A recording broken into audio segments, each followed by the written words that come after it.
Hey guys, next thing we're going to look at is how to draw a free body diagram, which you'll also hear called a force diagram.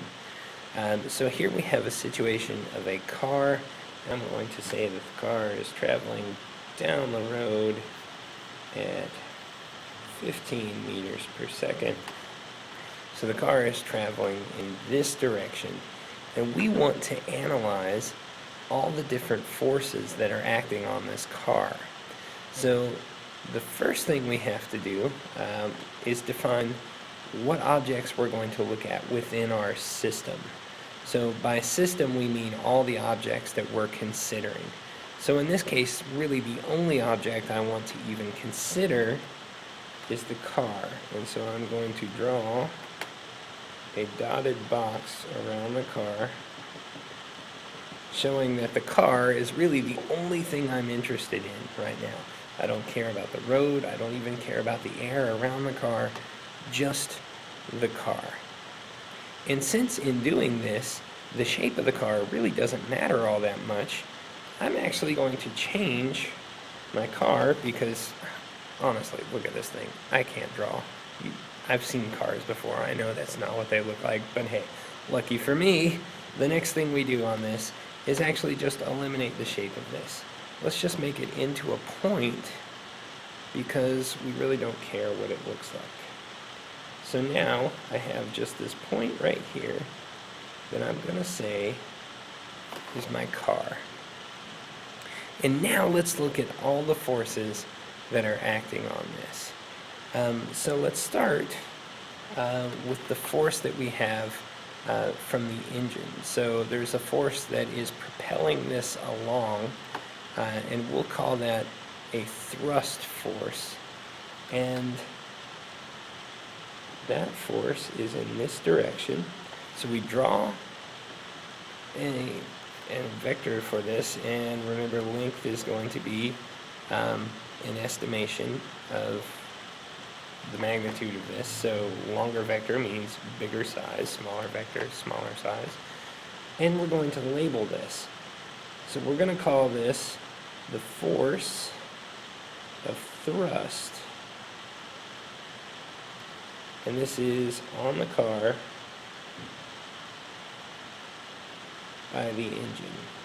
Now we'll see later, once we get a little more detailed into this, that that's strictly speaking not correct, but let's roll with it for now. So we've got the force of thrust pushing it this way, but at the same time the object is moving, our car is moving, and it is in contact with the ground, which means there's going to be a force of friction in the opposite direction. And in this case, that force of friction will be of equal size to the thrust force. And the reason we know that, and we'll get into a little bit more detail in this later, is because this is moving at a constant speed. If the thrust and the friction were not equal, the speed of this would be changing. So this is friction on the car by the road. And we know these two are the same, so we're going to use congruency marks, just like we do in geometry, to show that those two are equal. Next up, we're going to consider the up and down forces on this. So first, the force that is pulling this down, that would be the force of gravity. So we would write the force of gravity on the car by the earth. Just like that. And there's also a contact force, a normal force, between the car and the road.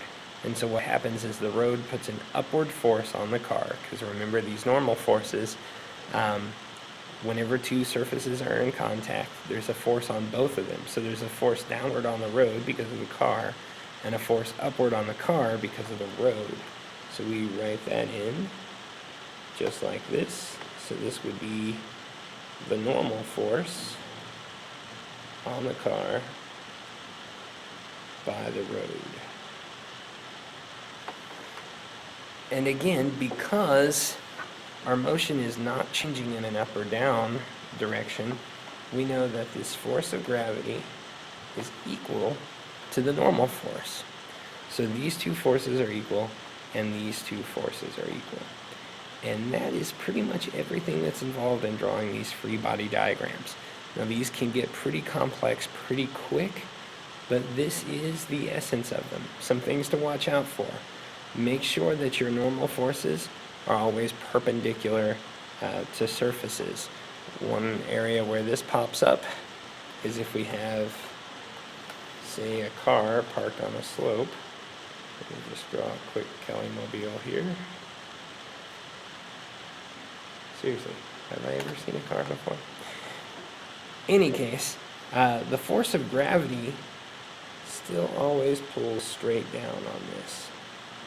But I'm just going to use that for the force of gravity. But the normal force between the road and the car will actually point in that direction. So again, you have to make sure that it's a 90-degree angle between the surface and the normal force. Watch out for that. That can come back and bite you. But again, as long as you follow all these steps, these free body diagrams shouldn't be too much of a problem for you.